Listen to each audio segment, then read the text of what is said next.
आज की कहानी महाराष्ट्र के एक छोटे से जिले की है। ये बात 2016 की है। जिले में एक थाना आता है। अंगद थाने की सीमा में एक गांव है राजिया। इसी गांव में पारस दुबे अपनी पत्नी रजनी और एक बच्चे के साथ रहता था। पारस कपास के कारखाने में काम करता था। 14 मार्च के रात के कोई 3 बजे का वक्त था। इनका घर चीख पुकार के शोर से भर गया। शोर सुनकर गांव के लोग बाहर निकलकर पारस के घर पहुंचे तो वहां का नजारा देखकर उन्होंने पुलिस स्टेशन को खबर कर दी, जिससे पुलिस थोड़ी ही देर में मौके पर पहुंच गए। पारस लापता था, जबकि उसके घर में उसकी पत्नी 32 वर्षीय रजनी 18-20 साल के एक युवक के साथ खून से लथपथ पड़ी थी, जिनकी गर्दन और शरीर के दूसरे हिस्से पर कुल्हाड़ी के गहरे घाव थे। पुलिस ने दोनों घायलों को अस्पताल भेजा, जहां उन्हें मृत घोषित कर दिया गया। रजनी के साथ घायल मिले युवक की पहचान दिनेश के रूप में हुई। वह नकुलंगा का रहने वाला था। राजिया गांव में उसकी रिश्तेदारी थी। पुलिस को जल्द ही समझ आ गया कि मामला सिर्फ हत्या का नहीं बल्कि अवैध संबंधों और छुपे हुए राज का है। दिनेश का पारस के घर में मौजूद होना और पारस का लापता होना इस केस को और पेचीदा बना रहा था। गांव वालों से पूछताछ में कोई ठोस सुराग नहीं मिला, लेकिन पुलिस को ये साफ समझ में आ गया था कि इस हत्याकांड की जड़ें किसी गहरे रिश्ते या दुश्मनी से जुड़ी है। पारस के लापता होने से शक उसी पर गहराने लगा था।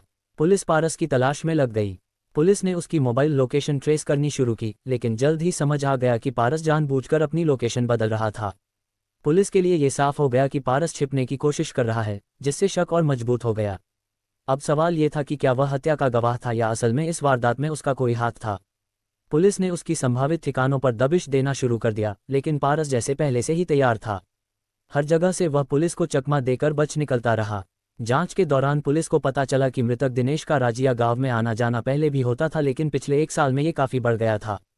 खासतौर पर जब भी वह गांव आता तो किसी ना किसी बहाने से रजनी के घर जरूर जाता।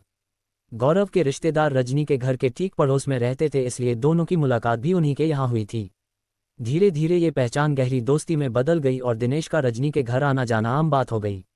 हालांकि इस मामले में सबसे चौंकाने वाली बात यह थी कि 14 मार्च को जब दिनेश की हत्या हुई, उस दिन उसके गांव आने की जानकारी उसके किसी रिश्तेदार को नहीं थी। अब पुलिस के शक की सुई पूरी तरह पारस और उसके करीबियों की ओर घूम चुकी थी। घटना वाली रात दिनेश सीधे रजनी के घर आया था, जहां उसकी और रजनी दोनों की हत्या कर दी गई। लेकिन इस मामले में 2 अहम बातें और सामने आई हैं, जिन्होंने पुलिस की जांच को और तेज कर दिया। पहली यह कि पारस खुद 2 दिन पहले अपने बच्चे को रजनी की बहन के घर छोड़कर आया था। क्या ये सिर्फ संयोग था, या पारस को पहले से इस वारदात की भनक थी? दूसरी अहम बात यह है कि हत्या से कुछ समय पहले पारस के मोबाइल से दिनेश के नंबर पर आखिरी कॉल की गई थी। ये कॉल क्यों की गई थी? क्या ये किसी जाल में फंसाने की साजिश थी? इसके अलावा गांव के कुछ लोगों ने पुलिस को बताया कि वारदात के वक्त पारस के घर से चीख पुकार की आवाज आई थी। जब लोग बाहर निकले तो उन्होंने 2-3 संदिग्ध युवकों को घर के पास खड़ा देखा, जो गांव वालों को देखकर भाग गए। सवाल ये था कि ये लोग कौन थे? क्या वे हत्यारे थे या फिर इस हत्याकांड में कोई और भी शामिल था? पारस की गिरफ्तारी पुलिस के लिए एक बड़ी सफलता थी। मुखबिर से खबर मिलते ही पुलिस ने पास के गांव में उसके परिवार के सरसों के खेत की घेराबंदी कर उसे पकड़ लिया। हालांकि पूछताछ के दौरान पारस शुरू में खुद को निर्दोष बताने की कोशिश करता रहा, लेकिन उसके पास एक सवाल का कोई जवाब नहीं था। अगर वह निर्दोष था तो अपनी पत्नी की हत्या के बाद घर जाने के बजाय इधर उधर क्यों फिर रहा था? जब पुलिस ने उसे सख्ती से पूछताछ की तो आखिरकार पारस टूट गया और उसने पूरी सच्चाई बयां कर दी। पारस ने पुलिस को बताया कि उसकी और रजनी की शादी 12 साल पहले हुई थी। पहली बार उसने रजनी को एक रिश्तेदार की शादी में देखा था और तभी उसे अपना जीवन साथी बनाने का फैसला कर लिया। दोनों परिवारों में बातचीत हुई और फिर धूमधाम से उनकी शादी हो गई। रजनी बेहद खूबसूरत थी। उसका यौवन और आकर्षण आसपास के गांवों तक चर्चा का विषय बन चुका था। कई लोग उसकी सुंदरता के दीवाने थे, लेकिन पारस के लिए वह उसकी दुनिया थी। शादी के बाद वह दिन रात रजनी के प्यार में डूबा रहता, उसकी हर ख्वाहिश पूरी करता। शादी के शुरुआती दिनों में पारस रजनी के प्यार में खोया रहता था, लेकिन आखिर कब तक एक मिडिल क्लास आदमी पूरे दिन घर पर बैठकर पत्नी के साथ तो नहीं रह सकता। कुछ ही महीनों में उसका ध्यान परिवार और रोटी रोजी की भाग दौड़ में लग गया। इधर रजनी भी गांव में घुल मिल गई। उसकी खूबसूरती और हंसमुख अंदाज की चर्चा होने लगी और आस पड़ोस में भी उसकी जान पहचान बढ़ने लगी। इसी दौरान दिनेश का गांव में आना जाना बढ़ गया। नकुलंगा में रहने वाला दिनेश अक्सर अपने रिश्तेदारों से मिलने राजिया आता था। किसी न किसी बहाने से उसके आसपास मंडराने लगता। दिनेश और रजनी की मुलाकात उसके रिश्तेदारों के घर हुई थी। बस वहीं से दोनों की बातें शुरू हो गई। फिर तो जब भी दिनेश गांव आता, रजनी से मिलने का कोई न कोई बहाना निकाल ही लेता। अब ये मुलाकातें आम हो चुकी थी। असल में रजनी दिनेश से करीब 12 साल बड़ी थी, लेकिन 20 साल के दिनेश के लिए ये कोई बड़ी बात नहीं थी। उसे तो बस रजनी की खूबसूरती ने पागल कर दिया था। रजनी उसे अच्छी तरह से जानती थी। पड़ोसी के घर में आने जाने के दौरान उसकी दिनेश से बातचीत भी होती रहती थी, जिसका फ़ायदा उठाकर एक रोज़ दिनेश ने उसका मोबाइल नंबर मांगा तो रजनी ने बिना किसी झिझक के उसे अपना नंबर दे दिया। दिनेश जैसे ही गांव पहुंचा, उसके दिमाग में बस रजनी ही घूम रही थी। उसने अगले ही दिन आंधी रात को हिम्मत जुटाई और रजनी को फ़ोन मिला दिया। दिनेश ने जैसे ही आंधी रात को रजनी को फ़ोन किया, वह थोड़ी हैरान हुई लेकिन बात करने लगी। बातचीत के दौरान उसे महसूस हुआ कि दिनेश उसे सिर्फ पसंद ही नहीं करता, बल्कि उसके साथ रिश्ता भी बनाना चाहता है। उस रात दिनेश ने हर तरह से उसे मनाने की कोशिश की, लेकिन रजनी ने साफ मना कर दिया। मगर एक गलती वह कर चुकी थी, उसने दिनेश को खुलकर बातें करने की छूट दे दी थी।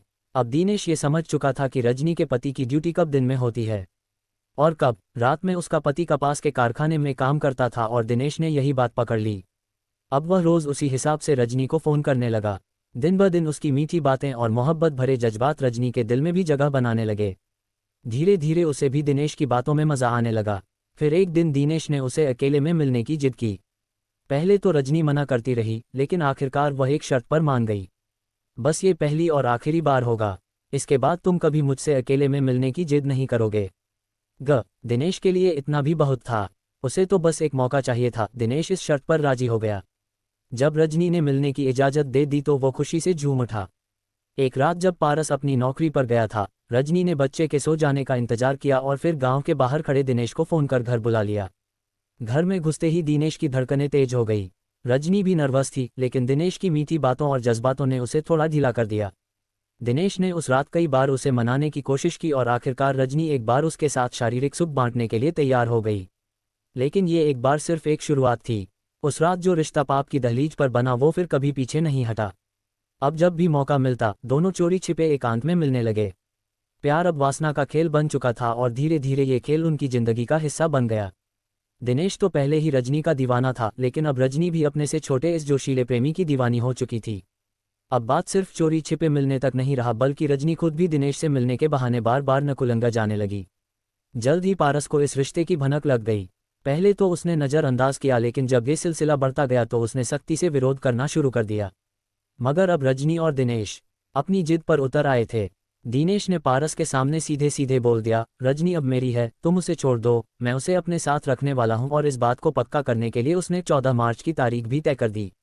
उसका कहना था, 14 मार्च को मैं रजनी को लेकर चला जाऊंगा। पारस के लिए ये सुनना किसी बिजली के झटके से कम नहीं था। उसकी अपनी ही बीवी किसी और के साथ जाने को तैयार थी। गुस्से और बेइज्जती के मारे उसका खून उठा। अब पारस ने भी ठान लिया कि दिनेश को उसकी इस हरकत का ऐसा सबक सिखाएगा कि वह जिंदगी भर याद रखें।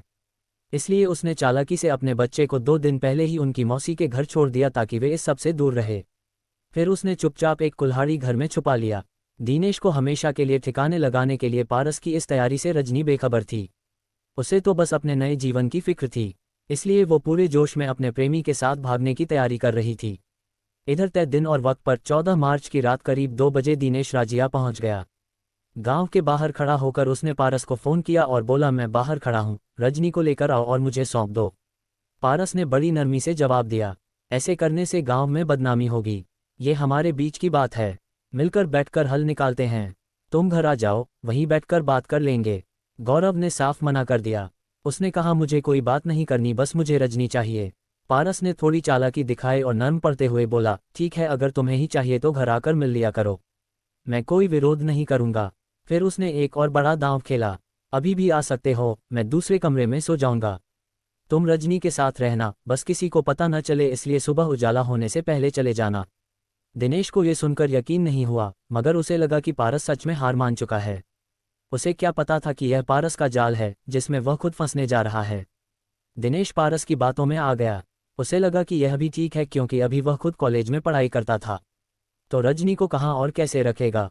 उसने सोचा, फिलहाल तो ऐसे ही काम चला लेता हूँ, बाद में जब कमाने लगूंगा तो पारस से रजनी को छीन लूंगा। ये सोचकर दिनेश बेफिक्र होकर पारस के घर आ गया। इधर पति की बातें सुनकर रजनी भी खुश हो गई। उसे लगा कि अब कोई रोक टोक नहीं है, इसलिए वह अपने प्रेमी के आने से पहले ही उसके साथ सोने के लिए अलग बिस्तर लगाने लगी। उसे क्या पता था कि वो जिस बिस्तर को प्यार के लिए तैयार कर रही थी, वहीं उसकी आखिरी राज साबित होने वाली थी। दिनेश जैसे ही बेफिक्र होकर घर में दाखिल हुआ, पारस ने बिना कोई देर किए कुल्हाड़ी से उसके गले पर वार कर दिया। दिनेश तड़पने लगा, खून चारों तरफ फैल गया। ये देखकर रजनी घबरा गई और उसे बचाने के लिए दौड़ी, मगर पत्नी की यह तड़प देखकर पारस और भड़क गया। उसे यकीन हो गया कि रजनी सच में दिनेश से प्यार करती थी। गुस्से में पागल पारस ने उसी कुल्हाड़ी से रजनी पर भी हमला कर दिया और उसे भी मार डाला। इसके बाद खून से सना पारस वहां से भाग निकला, लेकिन ज्यादा देर तक छुप नहीं पाया। पुलिस ने अगले ही दिन उसे गिरफ्तार कर लिया और अदालत में पेश किया, जहां से उसे सीधा जेल भेज दिया गया। रजनी और दिनेश ने जिस रिश्ते को छुप छुप कर चलाया, उसने 3 जिंदगियां बर्बाद कर दी। शादीशुदा होकर किसी और के साथ रिश्ता रखना ना सिर्फ गलत है, बल्कि इसका अंत भी अक्सर दुखद ही होता। जब रिश्तों में विश्वास टूटता है और इंसान गलत राह पर चल पड़ता है तो उसका अंजाम अक्सर दर्दनाक होता है। रजनी और दिनेश का रिश्ता न केवल उनके लिए बल्कि उनके परिवारों के लिए भी तबाही लेकर आया। पारस अगर कानून का सहारा लेता या समझदारी से स्थिति को संभालना तो शायद ये हत्या टल सकती थी, लेकिन उसने गुस्से में गलत कदम उठाया, जिससे उसका पूरा जीवन बर्बाद हो गया। शादी, प्यार या दोस्ती, किसी भी रिश्ते में भरोसा सबसे अहम होता है। अगर रजनी अपने रिश्ते को लेकर ईमानदार होती और सही वक्त पर फैसला लेती तो ये दर्दनाक अंत नहीं होता। इसका सबसे बड़ा खामियाजा गणेश और रजनी के बच्चे को भुगतना पड़ा।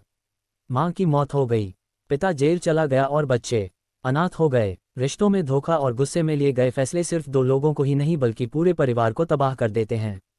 अगर आपको ऐसी सच्ची घटनाओं की कहानी सुनने में रुचि है तो हमारे चैनल को सब्सक्राइब कर लीजिए। हम इस बड़ी ही कहानियां आपके लिए लाते रहेंगे। धन्यवाद।